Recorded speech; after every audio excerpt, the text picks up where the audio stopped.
The Sandy and Toddcast is a Mindgarden Media podcast in association with Screw You, Todd Productions. Broadcasting from two very different yet magical places not found on any map.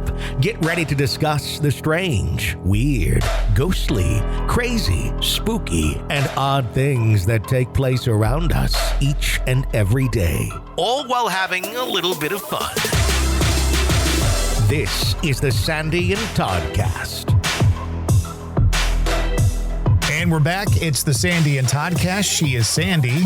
He is Todd. And I have no idea what episode we're in or even what season we're in. Is it 14? You just started out and I was like, he must know. He must have looked it up, which obviously you didn't, which makes it even funnier. Yep.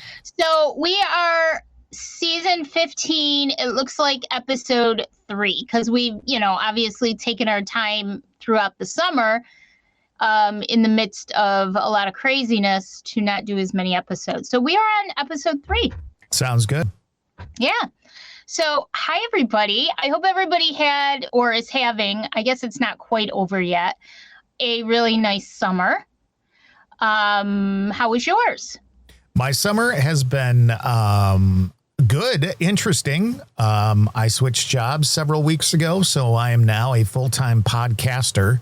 And I never thought I'd hear you say that one. Well, me either. I never thought that was even possible. But so I'm doing that full time and having a lot of fun working with people that I really enjoy working with. And as I told you earlier, there's still stress to get stuff done because we try and put out lots of content, but there's no, what I realize is there's no bullshit from the top. Like the guy at the top is working just as hard as the rest of us. Isn't that strange when that happens? Yeah. So it's been a great switch, and I've learned a lot, still learning a lot, and having some fun. What about you? What about your summer? Well, first of all, I'm super happy for you. And I'm really proud of you because it's not an easy thing to do. It's not, believe me, I lived it. It's not easy to just pivot. People think that radio and podcasting are incredibly similar, and they are not incredibly similar. It is very different, even from my perspective of going from a morning show host on the radio to editing and producing podcasts. It was a pivot that I never expected to do, but now I love it. I absolutely love it.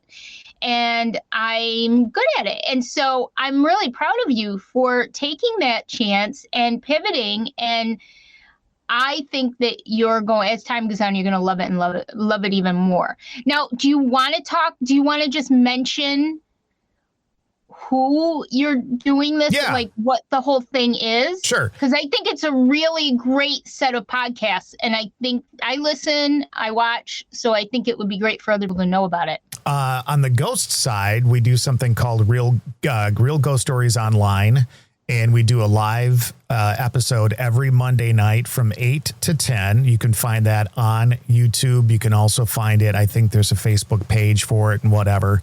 But those are the two places you can really see that. We've got an Instagram account on that. And then that podcast just pushes out truly ghost stories from listeners and callers and writers and all that kind of stuff.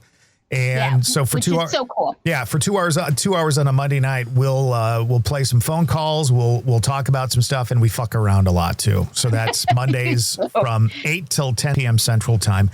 And then daily, Monday through Friday from 10 a.m. till noon, we have a show called Hidden Killers Live. And you can go and find Hidden Killers with Tony Bruschi on YouTube. That's the place to go. And we cover true crime. Last week, we covered the trial, the closing arguments, and also the sentence, not the sentence, but the result of the Donna Adelson trial. This is a mother of a family who was found guilty for basically conjuring up the murder of her son-in-law.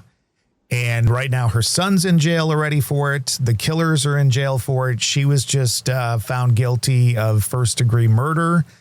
And now it looks like maybe her daughter might be going to jail at some point, and maybe even her husband.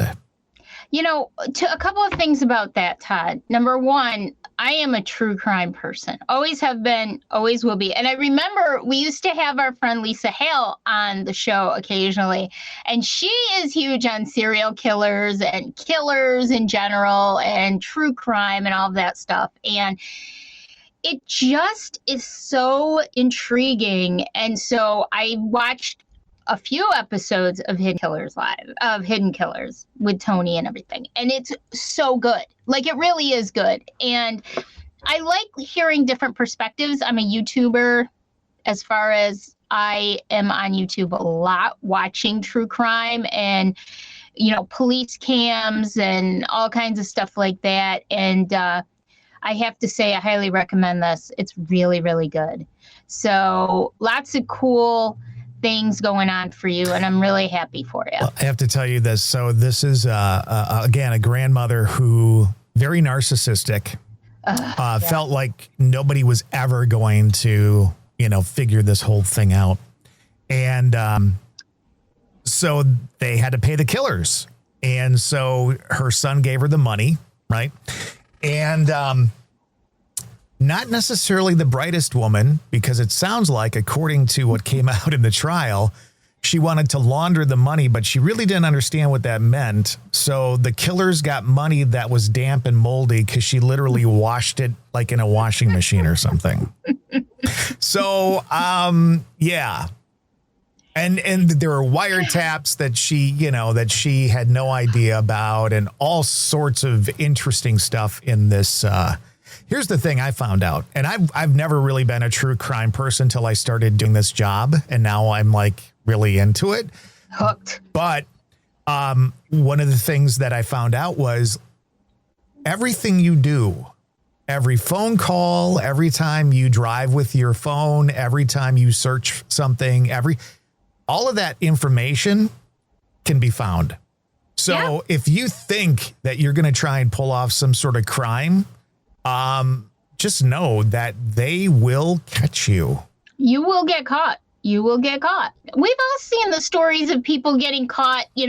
40 years ago, they committed a murder, and that was back when DNA wasn't really a thing. And all these years later, now they're getting caught, because you will get caught. You're not going to escape it.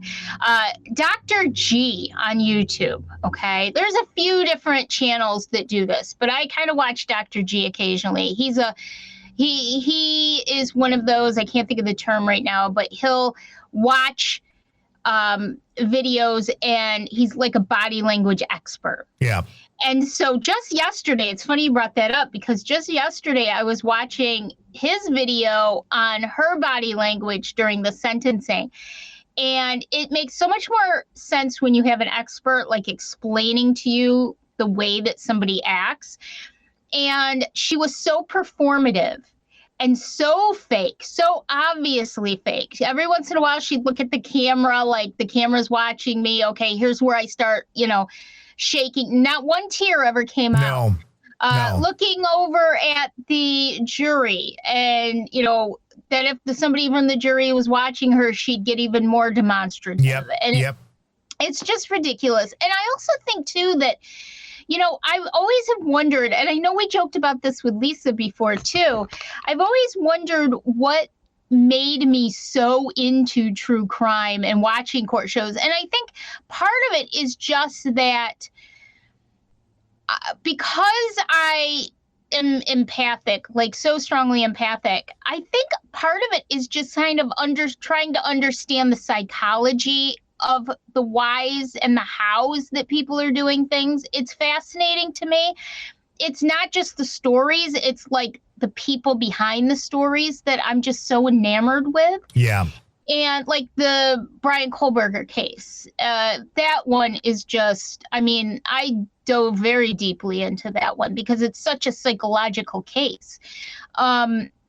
So things like that are fascinating. And that's why when you find a really good podcast, whether it's audio, video, or both, about something that you're really into and you're passionate about, it really makes a big difference because it's quality really, really, you could put out one of those a month and I would be right at the screen on that day that it's released.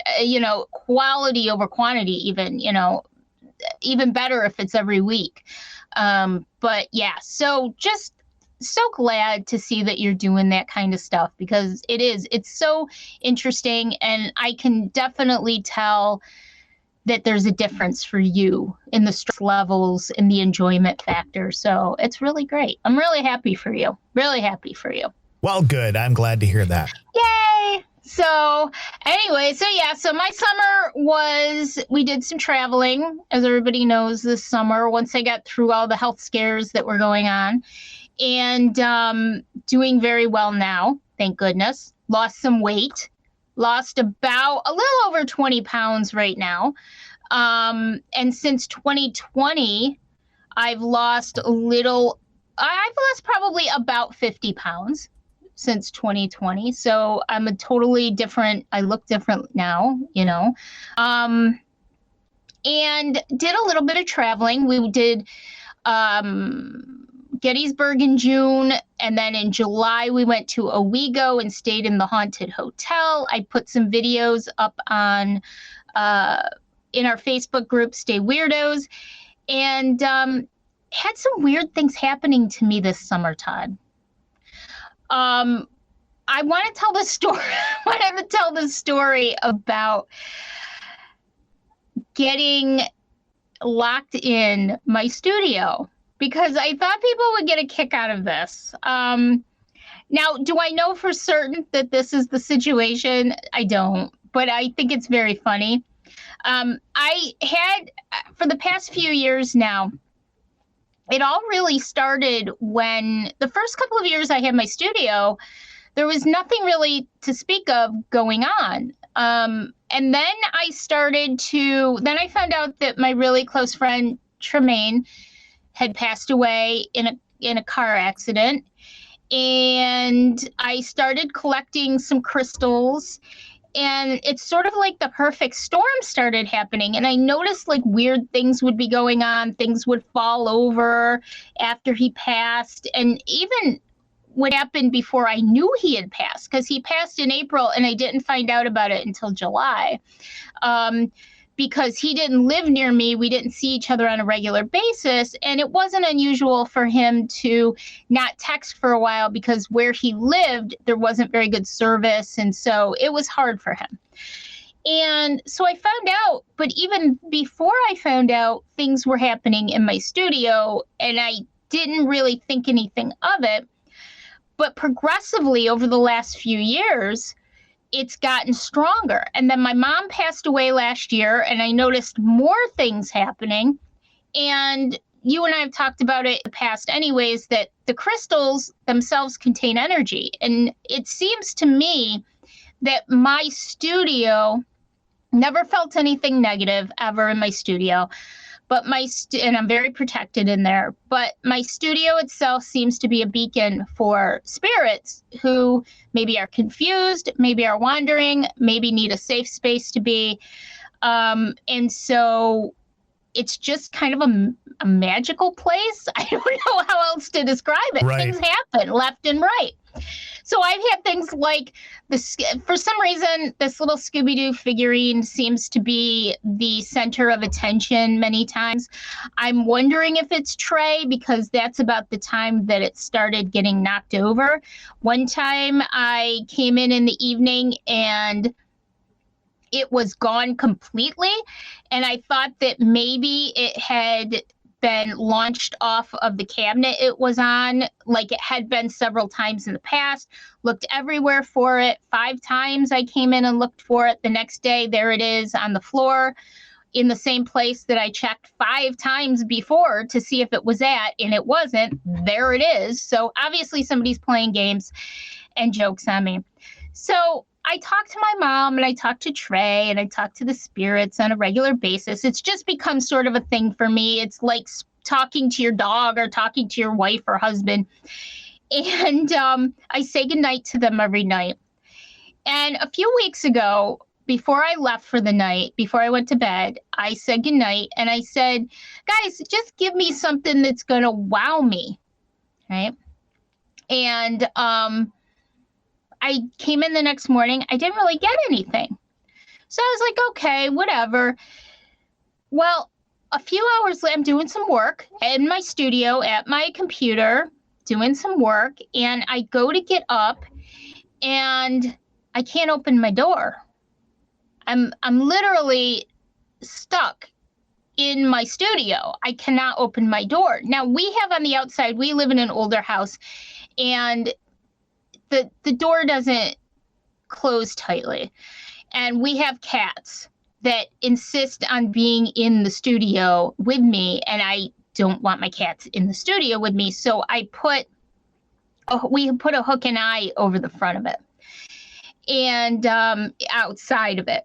And it's kind of a tight hook and eye. Like, it really needs to be maneuvered manually in order to go down. Like, it's not just going to fall down into the hole. It's not set up that way. It won't just loosely fall down into the hole and lock.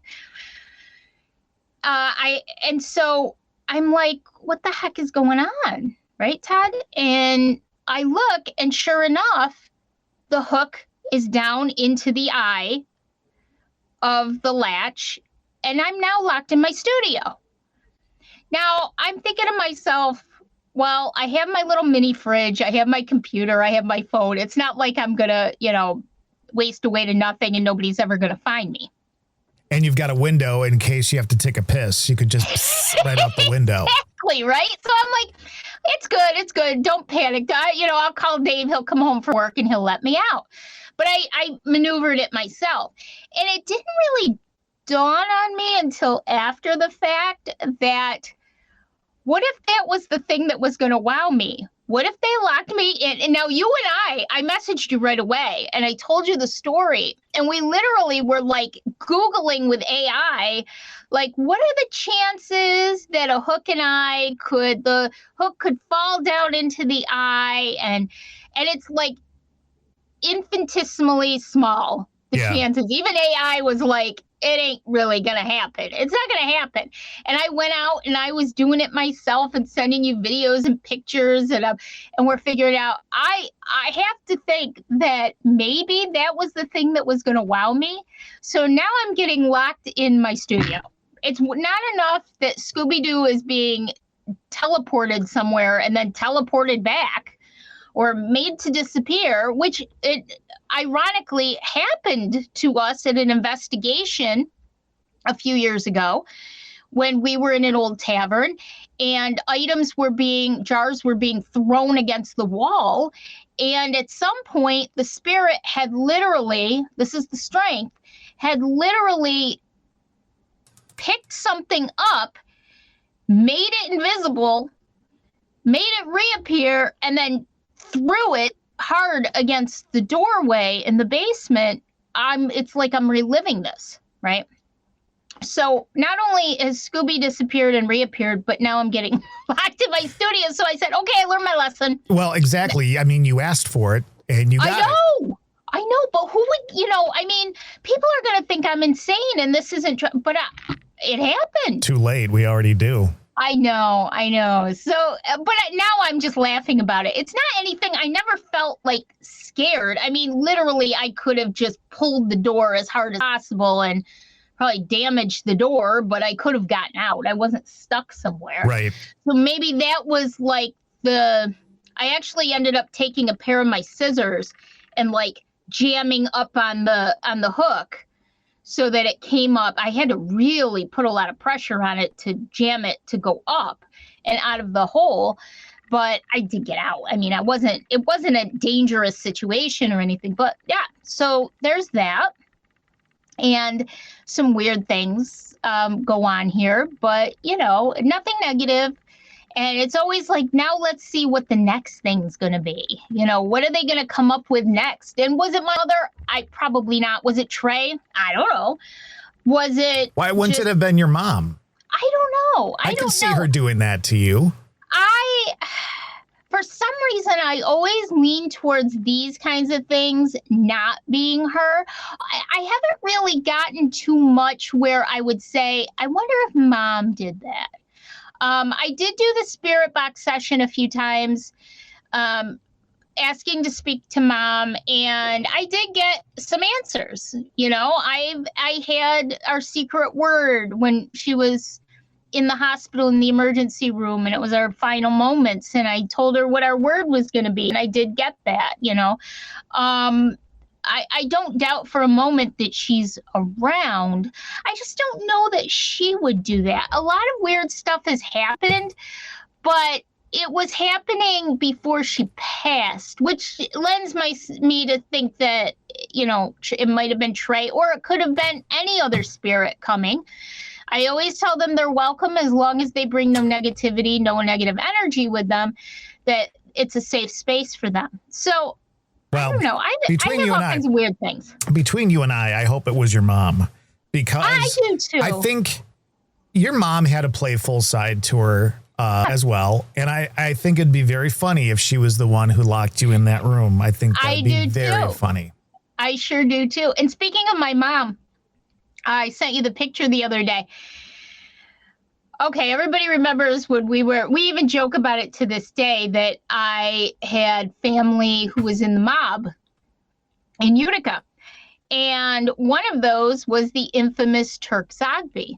And Mom was on with us a couple times, and she talked about it. And I always wanted to find, Turk actually lived to be 96. Wow.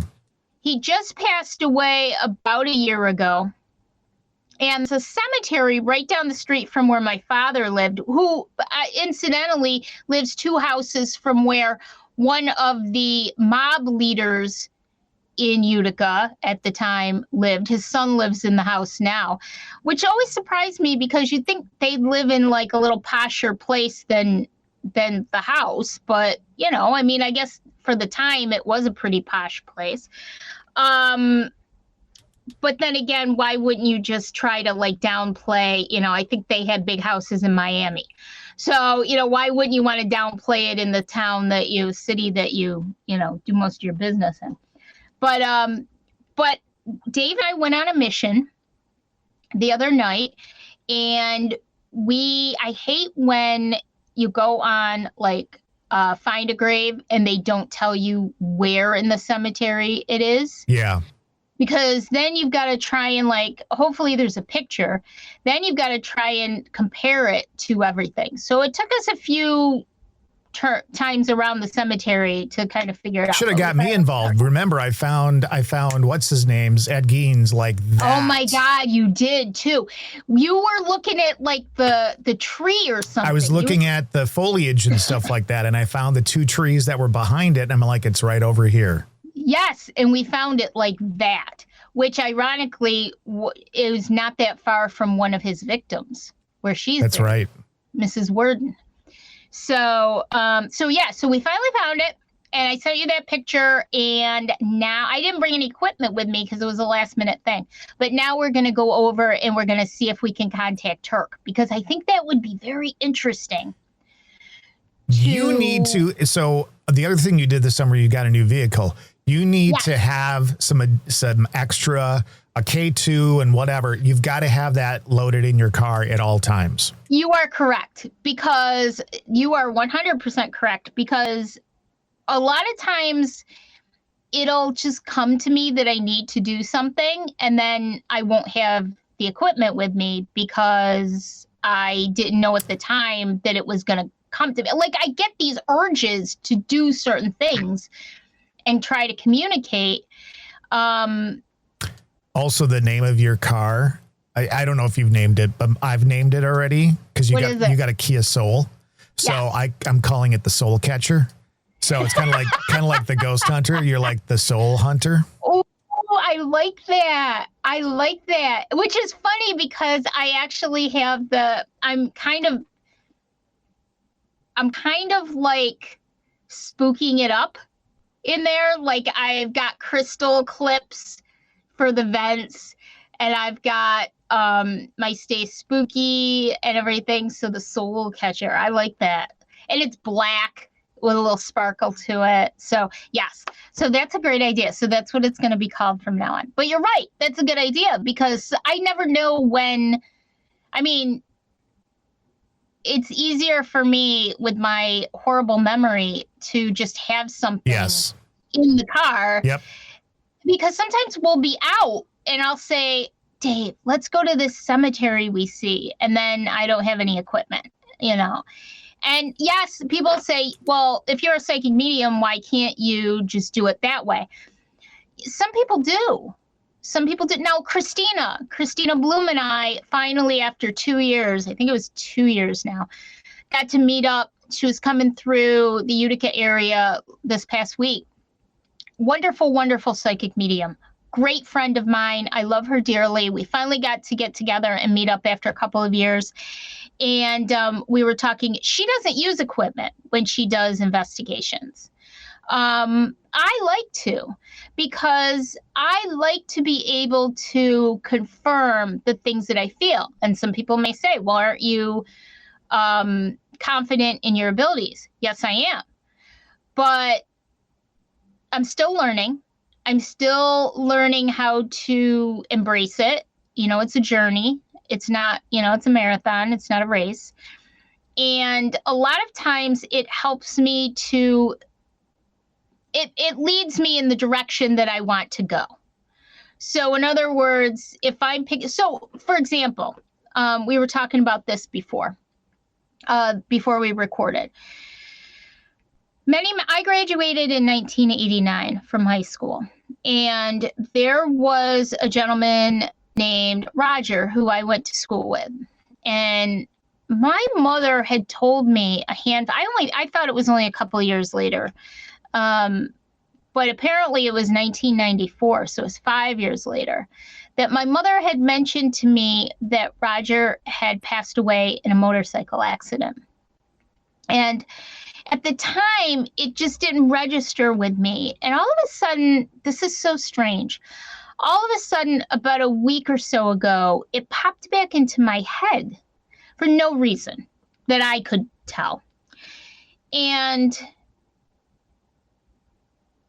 I said to Dave the other day, Dave, I'm going to bring some equipment with me up to camp because I would like to go to the cemetery and find Roger's grave and talk to him. And so that's what we did. We went to the cemetery and I found his grave. His father had passed away a year after Roger did, at a young age. His father was not that old when he passed away, which makes me wonder how he passed away.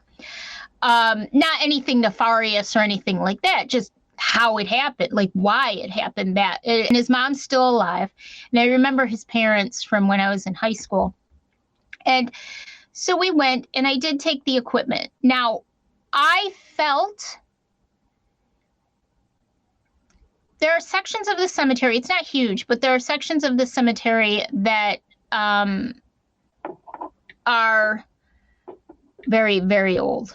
And so we went to the section that we knew Roger and his dad were at, and I could feel that energy as we walked closer, but I couldn't tell for sure whose energy I was feeling. I think people assume that when you're a psychic medium that all energy is created equal. And all of the things that you sense are created equal. And it's not, because I have had different experiences with different situations. Sometimes I'll get pictures in my head or movies. Sometimes, a lot of times I'll get names. Sometimes all I'll feel is energy. Is it male or female energy? Sometimes I won't get anything. And I put that all in the hands of the spirits that I'm near, that I'm around. It's up to them how they want to communicate with me. Sometimes I don't get anything until I'm in a situation. Sometimes I get things weeks before when I set the intention that I'm going to do it. It's always different. So I felt energy, but I wasn't 100% sure who that was. You're in a cemetery with sometimes thousands of people who have been buried. So you're not necessarily speaking to the people that you intend to. And here's a great example of it. We had the REM pod. We had not REM pod. We had my Mel meter with the REM pod attached to it. And we had the K2 meter. And we went and set them up. And I began trying to speak with Roger, and I wasn't getting any responses. And then Dave actually said, or are we speaking with Howard?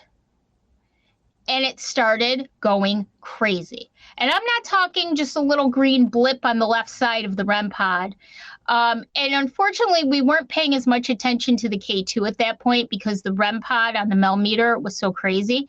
Again, Todd, do you remember when I was in Cortland, New York a couple months ago, and we were kind of amazed that the temperature had risen like 10 degrees in just a few minutes? Yeah. And it was kind of weird. Same kind of thing was happening. And Dave says, well, it was in the sun, but it wasn't hot. It wasn't midday sun. It wasn't a hot day. It was just a regular sunny day. It was a little windy, but other than that, I don't know that it would have created a 6-7 degree jump in the 10 minutes that we were talking. But so we weren't really paying too much attention to the K2, although I did see some flickering coming from the K2, which is nice because it validates. So nothing much from Roger. However, when Dave mentioned Howard, his father, it's freaking out. And I noticed that when I would ask him to back up and back away from it, it would go quiet. We were getting really interesting answers. And the other interesting thing about that is that the stone next to them was Howard's parents, so Roger's grandparents. And Dave would ask questions like, do you see your parents, or do you see your parents on the other side? And it would respond.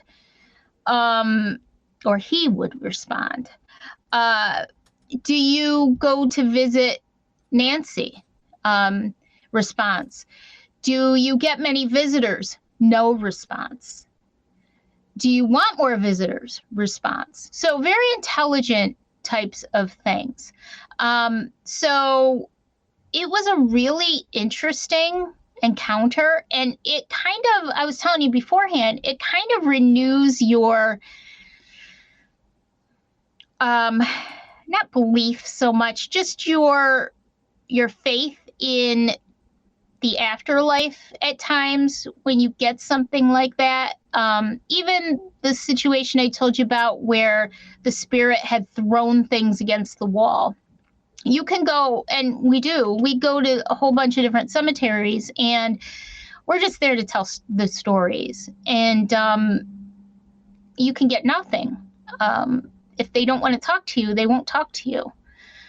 But then occasionally you get something like this that's just amazing. And it just kind of restores your faith in the afterlife. And maybe we are on the right track in trying to tell stories and bring them back to life in that kind of way, so that their memory, nobody wants to be forgotten.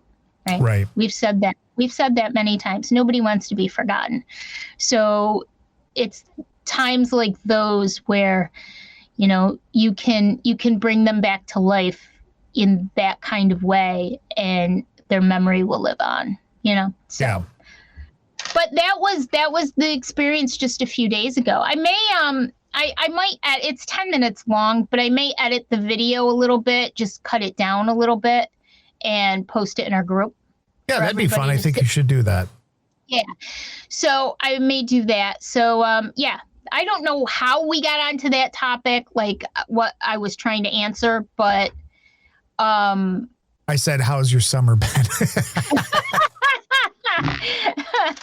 So, well, there you go. That's my summer.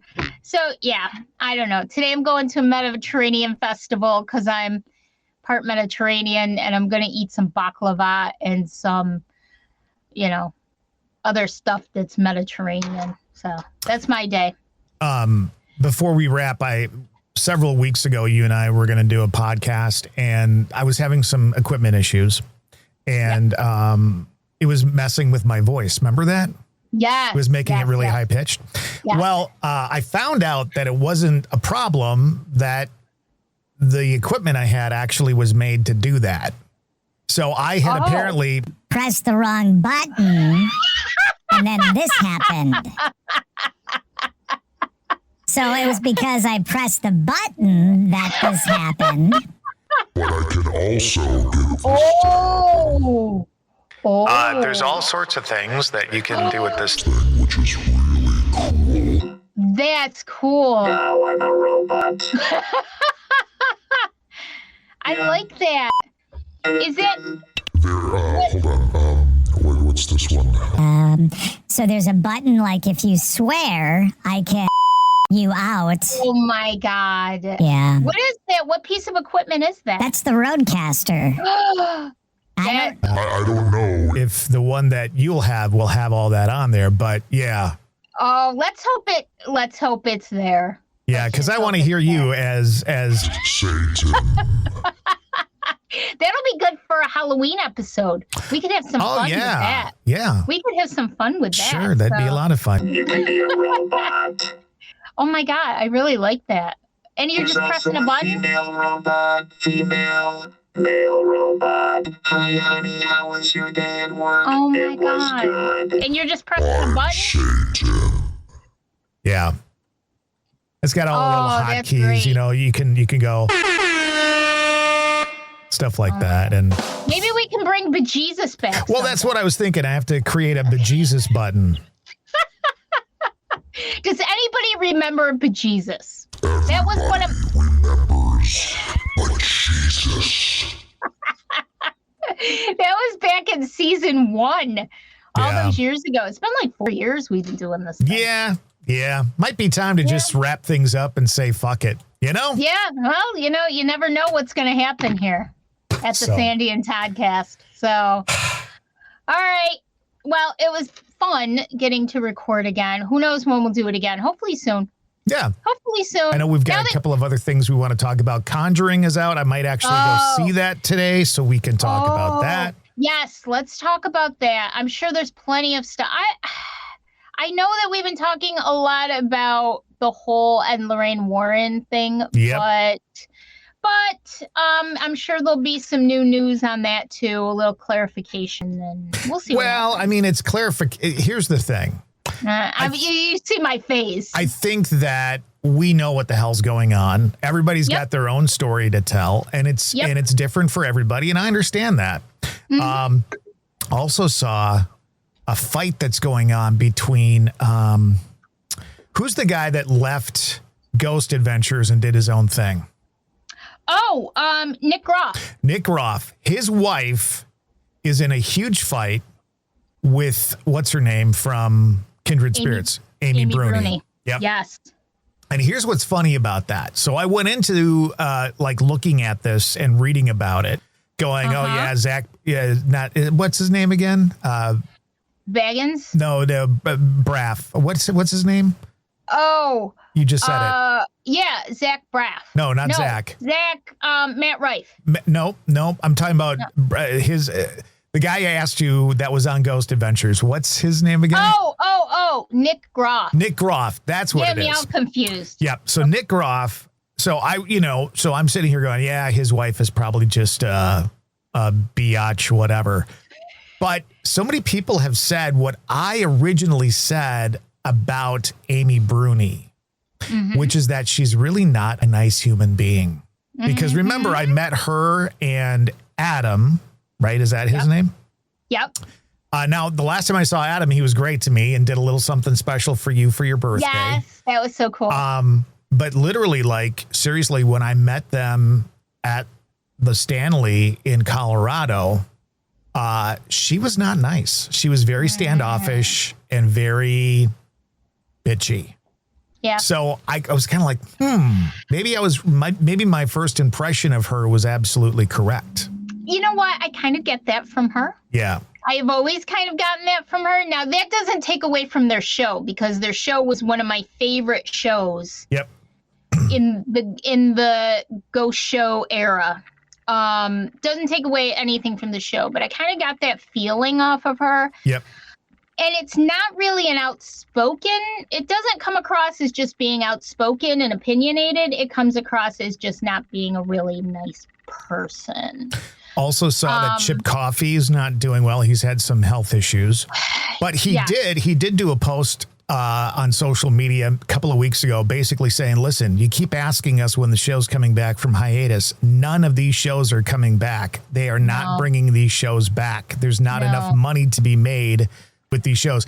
And I'm surprised by that to a certain extent. However, watching Katrina Weidman do her thing, I really enjoy what she's doing. Yeah. I actually kind of prefer that it's not on a network, because they can kind of do their own shit. I think it gives them a lot more creative license. It gives them, you talked to Jason Hawes. Yeah. About ghost hunters and everything, and his idea, it's not, Jason's channel isn't like my be all end all favorite channel, nope. But I have nothing but, we watch them, watch them, and I love the history aspect of them, but I really, really respect the fact that he respects the idea of doing your own thing, and there is life after television. Right. He also was on a live a couple of weeks ago that I just happened to tune in for. And one of the questions that somebody asked him was, will you ever investigate again with Grant? And he basically said, without bashing Grant, that is done. Like he said, he made some decisions that weren't good for TAPS and blah, blah, blah. And he goes, I wish him well, but that'll never happen. So that was the first time I actually heard him say something like that in public. And, I don't even know that they even talk. I don't think they do. I think that ship sailed and is completely, and I think it happened when Grant decided to bring back Ghost Hunters on A&E without the rest of the gang. Yeah. And we both know that both of their versions were far from what Ghost Hunters was. Right. Ghost Hunters was so groundbreaking. Yeah. It was so groundbreaking. And I think that it was just something that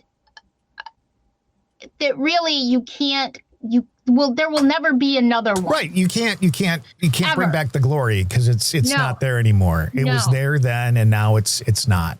And I didn't like either reboot. I didn't like any of the reboots, to be honest with you. Not that I didn't like the investigators. I just didn't like the idea of it. I think it was very hard for people to think of them being separate. Yeah. Because for however many seasons, 20 seasons, they were ghost hunters. Yep. So, and there's something to be said about being okay with something ending. Like I said, I lived it. I had to be okay with I could have gone on to do other radio stuff, but I knew that wasn't what would make me happy. So I did something else, and it makes me happy. And I think YouTube is that space. I love Katrina's stuff. She just had a 2-parter at the Masonic Lodge. Yep. That was even Dave was like, "Oh, I can't wait to see part 2 of this." Yeah, it was very, very good. Dave was excited. One of my big bucket items is to do a Masonic Lodge. I have always wanted to. I found out recently that I have ancestors, people in my family, who were 32nd degree Masons that I never knew about. So by the way, shout out to my cousin Marilyn. She lives now in the Masonic home in Utica, and she filled me in on that little tidbit of information. So we do have people in our family that were very high up in the Mason realm. But but that's always been my thing. So to watch that and to watch how well they invest, they're very cerebral with their investigating. And I love that because I'm thoughtful too. So there are many out there that are doing such a great job. Yep. So got to applaud them all for doing their thing and being happy with it. Whether you watch it all the time or not, you can feel when it's genuine. And I'll just say one more time again, speaking of YouTube, Real Ghost Stories Online on YouTube, and also Hidden Killers with Tony Bruschi. And we do our show Hidden Killers Live every weekday starting at 10 a.m. So yes, make sure you check it out because it's really, really good. I'm not just saying that because it's you and Tony. It's I'm fun. saying that and because we talk to retired FBI agents who have inside information. We talk to prosecutors and litigators, and we actually have a psychotherapist come on to talk about what the hell's going on in Brian Koberger's mind.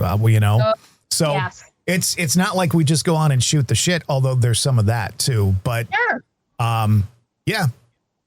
5 stars from me. I really like it. Goddamn right, 5 stars from you. That's right. Damn it. Whether I like it or not. No, I'm just kidding. All right. Another Sandy and Toddcast will be coming soon. We're not sure when. Maybe next week. We'll have to see. Maybe it's starting to wind down now. So summer's starting to extra time. Yep. All right. So until next time, we'll see you. Bye. Bye.